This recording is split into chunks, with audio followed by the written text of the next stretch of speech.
출애굽기 성경 퀴즈 대회, 하루 한 장씩 성경 퀴즈 대회도 준비하고 말씀도 가까이 하는 40일의 프로젝트를 시작하겠습니다. 오늘부터 하루 한 장씩 출애굽기 말씀을 대하고 성경 퀴즈 대회도 준비하는 그런 유익한 시간을 기대하도록 하겠습니다. 그럼 먼저 1절부터 7절까지의 말씀, 1장 1절부터 7절까지의 말씀입니다. 야곱과 함께 각각 자기 가족을 데리고 애굽에 이른 이스라엘 아들들의 이름은 이러하니 르우벤과 시므온과 레위와 유다와 이사갈과 스불론과 베냐민과 단과 납달리와 갓과 아셀이요, 야곱의 허리에서 나온 사람이 모두 70이요. 요셉은 애굽에 있었더라.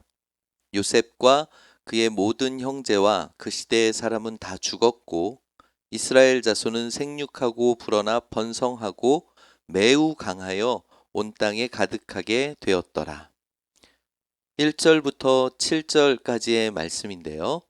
여기서 우리가 주목하게 되는 것은 애굽에 들어왔을 때, 이스라엘 백성들이 애굽에 들어왔을 때 야곱의 자식들이 11명이 이름이 거론되고 있습니다.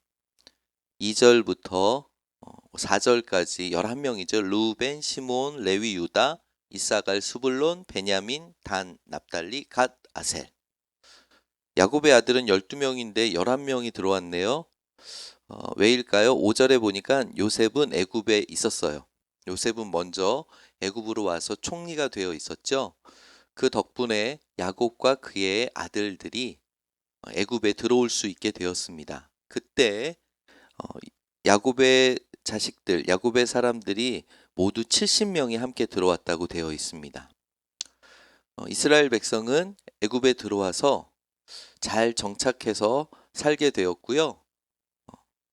아주 사람이 많게 되었어요. 7절 말씀에 보니까 생육하고 불어나 번성하고 매우 강하여 온 땅에 가득하게 되었더라. 들어와서 정착 못하고 적응 못하고 있었던 게 아니라 아주 잘 지내고 있었던 것 같아요. 1절부터 7절까지의 포인트 이렇게 정돈할 수 있겠습니다. 첫 번째, 야곱과 함께 애굽에 들어온 아들들의 이름 기억합시다. 11명. 그리고 몇 명이 들어왔는지 70명이죠. 네, 이거 기억해 주시고요.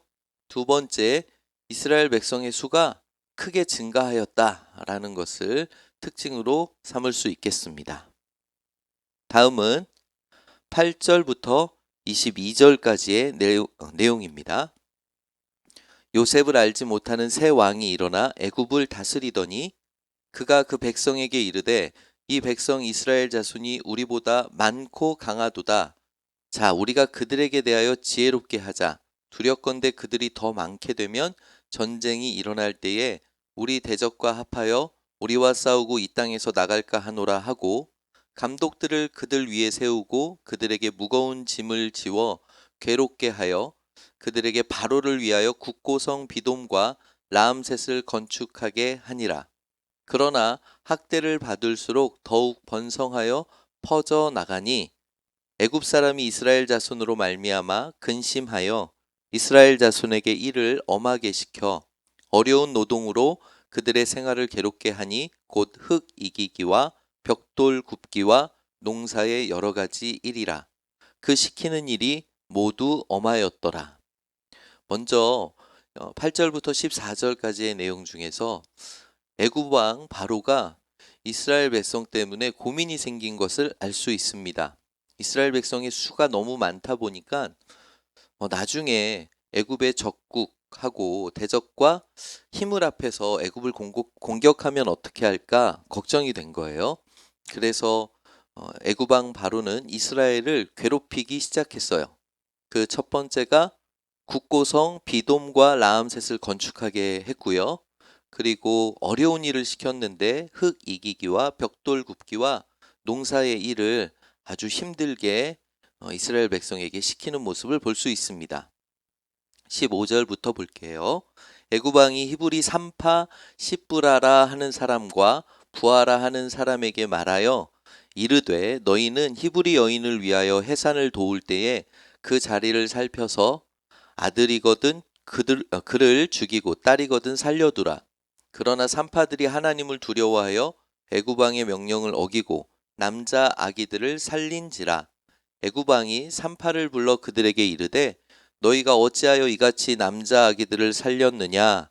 산파가 바로에게 대답하되 히브리 여인은 애굽 여인과 같지 아니하고 건장하여 산파가 그들에게 이르기 전에 해산하였더이다 하매 하나님이 그 산파들에게 은혜를 베푸시니 그 백성은 번성하고 매우 강해지니라. 그 산파들은 하나님을 경외하였으므로 하나님이 그들의 집안을 흥왕하게 하신지라. 그러므로 바로가 그의 모든 백성에게 명하여 이르되 아들이 태어나거든 너희는 그를 나일 강에 던지고 딸이거든 살려두라 하였더라. 애굽 왕이 이스라엘 백성이 많아지는 것을 막기 위해서 아주 나쁜 생각을 하게 됩니다. 산파, 아기를 낳을 때 도와주는 사람이죠. 지금의 산부인과 의사라고 생각할 수 있겠죠. 산파 십부라라 하는 사람과 부하라 하는 사람을 시켜서 이스라엘 사람들이 아이를 낳을 때 아들이면 죽이고 딸이면 살려주라고 했습니다. 그런데 산파가 그 말을 듣지 않죠. 하나님을 두려워했기 때문입니다. 그러자 바로 왕은 세 번째로 이스라엘 백성을 괴롭히는데 그것은 애굽 모든 사람한테 명령해서 이스라엘 사람이 아기를 낳았을 때 아들이면 그 아이를 나일강에 던져버리라고 했어요. 그때 당시 나일강에는 악어떼들이 많이 살았대요. 지금도 그럴 수 있고요. 그리고 물속에 던졌으니까 악어밥이 되던가 아니면 물속에 빠져서 죽게 되었겠죠. 이렇게 애굽 왕 바로는 이스라엘 백성이 많아지는 게 고민이 되었고 그것을 막기 위해서 이스라엘 백성들을 많이 괴롭혔답니다. 8절부터 22절 포인트 이렇게 정리할 수 있겠습니다. 첫 번째, 이스라엘 백성의 수가 많아지자 배신을 염려하는 바로 왕의 모습을 볼 수 있고요. 그래서 고민 끝에 세 가지 방법으로 이스라엘 백성이 많아지지 않도록 세 가지 방법으로 이스라엘 백성을 괴롭힙니다. 첫 번째가요, 중노동으로 인한 출산 억제 정책. 힘든 일을 시켜서 아이가 태어나지 못하도록 좀 그렇게 방해를 하고 싶었던 거예요. 구체적인 내용으로 국고성 비돔과 라암셋을 건축하게 했고요. 어려운 일을 시켰죠. 흙 이기기와 벽돌 굽기, 농사일, 아주 힘든 일을 시켰습니다. 두 번째 바로 왕의 방법은 소극적인 신생남아 살해 정책입니다. 아이가 태어날 때 몰래 산파 십부라와 부하를 통해서 아들이면 죽이라고 그렇게 명령을 내렸죠. 이것이 통하지 않자 세 번째 방법, 적극적인 신생남아 말살 정책을 펼칩니다. 애굽 모든 백성에게 명령을 내려서 이스라엘 백성이 아들을 낳으면 나일강에 던져버리라고 했습니다. 자, 여기까지 오늘 1장의 내용을 정돈했습니다. 1장을 보면서 한 가지 말씀의 내용이 주목이 되는 게 있었어요. 오늘 그 한 절 말씀 17절 말씀입니다.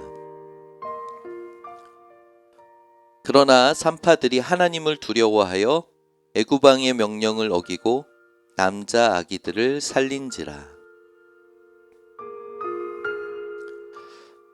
여기 보면 히브리 산파들이에요. 이 사람들은 이스라엘 사람들이었죠. 그런데 바로 왕의 명령이 떨어진 거예요. 이스라엘의 남자 아기들을 죽이라고. 산파들이 그 남자 아기들을 죽이지 않고 살렸던 이유가 17절에 기록되어 있네요. 하나님을 두려워하여 애굽 왕의 명령을 어기고. 여러분, 우리가 이 산파들 십부라와 부하처럼 하나님을 두려워할 줄 알아야 악한 죄를 저지르지 않을 수 있습니다. 애굽 왕의 명령을 어길 수 있었던 것은 그들이 애굽 왕을 싫어해서가 아니라 하나님을 두려워했기 때문입니다. 하나님을 두려워했기 때문에 죄를 저지르지 않고 하나님의 뜻을 행할 수 있었습니다. 사랑하는 성도님들, 오늘 하루도 하나님을 주목하고 세상의 기준으로만 살지 않을 수 있는 그런 은혜를 누리시기를 바랍니다. 이상 출애굽기 1장 함께 주목해 봤습니다.